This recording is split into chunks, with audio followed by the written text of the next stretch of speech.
ओम सर्वमंगल मांगल्ये शिवे सर्वार्थ साधिके शरण्ये त्र्यंबके गौरी नारायणी नमोस्तुते।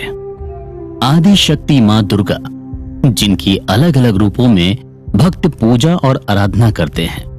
किसी के लिए वो मां जगदम्बा हैं, तो किसी के लिए मां काली, किसी के लिए मां पार्वती हैं, तो किसी के लिए दुष्टों का नाश करने वाली महिषासुर मर्दिनी।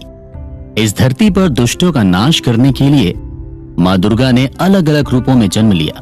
अपने हर रूप में उन्होंने राक्षसों और दानवों को मारा और इस संसार को पापियों से मुक्त कराया। मां दुर्गा के उन्हीं 9 रूपों को नवरात्रि के 9 दिनों में पूजा जाता है। लेकिन नवरात्रि मनाए जाने के पीछे क्या कारण है? क्यों मां दुर्गा के 9 स्वरूपों की पूजा की जाती है? और आखिर क्यों ये त्योहार हिंदुओं का सबसे बड़ा त्योहार माना जाता है?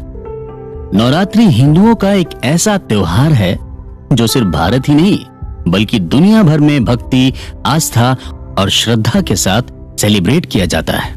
नवरात्रि एक संस्कृत वर्ड है जिसका मतलब होता है 9 रातें, और नवरात्रि का त्योहार पूरे 9 दिनों तक सेलिब्रेट होता है। लेकिन दोस्तों, क्या आप जानते हैं साल में 2 बार नहीं बल्कि 4 बार नवरात्रि होती है। चैत्र नवरात्रि और शारदीय नवरात्रि के बारे में तो आप सभी जानते हैं, लेकिन इसके अलावा 2 गुप्त नवरात्र भी मनाई जाती है।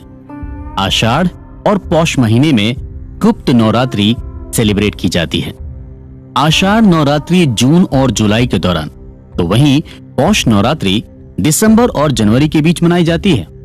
गुप्त नवरात्रि मां दुर्गा की गुप्त साधना के दिन माने जाते हैं। खासकर साधु संतों और ऋषियों के लिए गुप्त नवरात्रि बहुत खास होती है, जबकि गृहस्थ लोग चैत्र और शारदीय नवरात्र सेलिब्रेट करते हैं। इन चारों नवरात्रियों में सबसे ज्यादा खास होती है शारदीय नवरात्रि।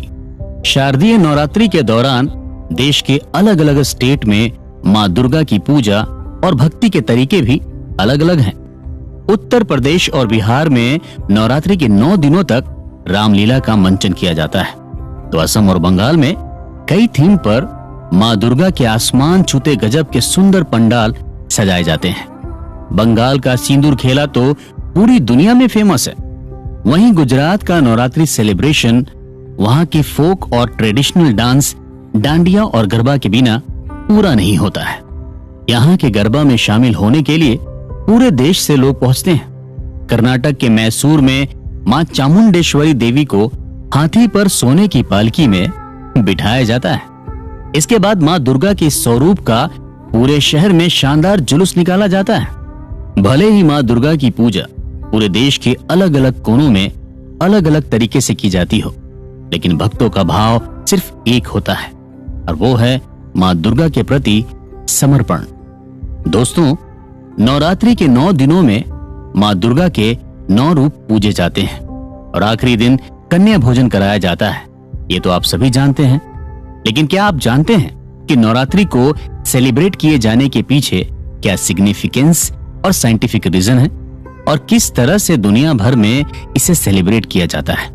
क्यों हजारों साल पहले हमारे ऋषि मुनियों ने एक ऐसी परंपरा की शुरुआत की जो आज भी लोगों को जोड़ कर रखे हुए है? और क्यों नवरात्रि के दौरान फास्ट रखे जाते हैं?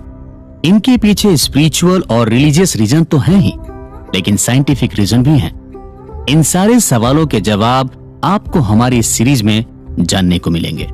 तो मां दुर्गा के 9 दिन के सफर में शामिल हो जाइए हमारे साथ